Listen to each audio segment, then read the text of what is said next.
આજના સામાજિક જન સમર્થન સભામાં ઉપસ્થિત મંચ પર અગ્રણીજનો, 4 રાજ્યોમાંથી આવેલા દરેક સમાજના શુભચિંતકો, મિત્રો, આપણે સૌ જાણીએ છીએ કે કૃષ્ણ ભગવાન જનૈ માતા જેલમાંથી જન્મીને જ્યારે નીકળ્યા ત્યારે કૌંસ મામાનું રાજ ખતમ થઈ ગયેલું.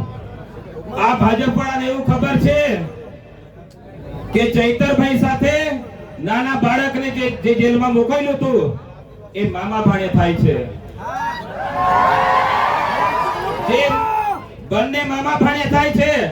જે દિવસ છઠ્ઠી હતી ને તે દિવસે તારીખ ભરવા ગયેલા. છઠ્ઠી પણ આ ભાજપની સરકારે પૂજવા નથી દીધી, પરંતુ એમની છઠ્ઠી ચૈતરભાઈ પોતાનો મામો અને ભાણે જેલમાં પૂંજીને આવવાના છે.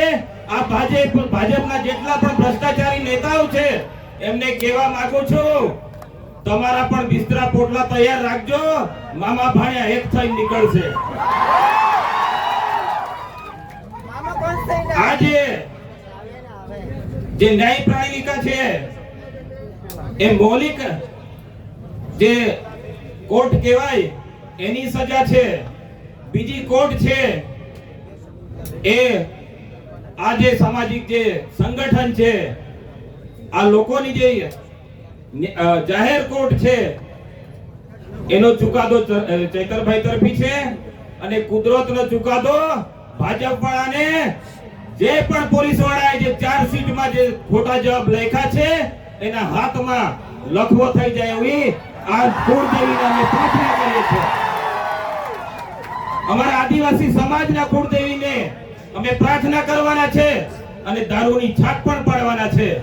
જે નેતાના જે જેલના ષડયંત્રમાં હાથ હશે એ સારી રીતે સાંભળી લે. અમે આજે ઘરે જઈને દારૂની છાપ પાડવાના છે અને કણી કંસરી માતાનું અમે પૂજ મૂકવાના છે. અમારા આદિવાસી જે વડલા હતા અમને શીખવાડી ગયેલા છે. અમે એકવાર જંગલમાં રાત્રે 12 વાગે પગ મૂકે ને તારે કણી કંસરી માતાની ખાલી એમ છાક પાડીએ પૂંજ મૂકે ને એટલે વાઘ બી ટળી જતા હતા. તમે તો કયા ખેતરની મૂળીના માલિક છો? તમારે 7 જન્મ સુધી સત્તા નહીં આવવા દઈએ. તમે એકવાર લખી રાખજો, એકવાર મેદાને ચડજો. આદિવાસી હું છે ભાન પાડી દઈશું. આ સભામાં દરેક સમાજના આગેવાનો આવ્યા છે. એમનો ખૂબ ખૂબ આભાર માનીને મારો વૈષ્ણવજન તો તેને કહીએ જે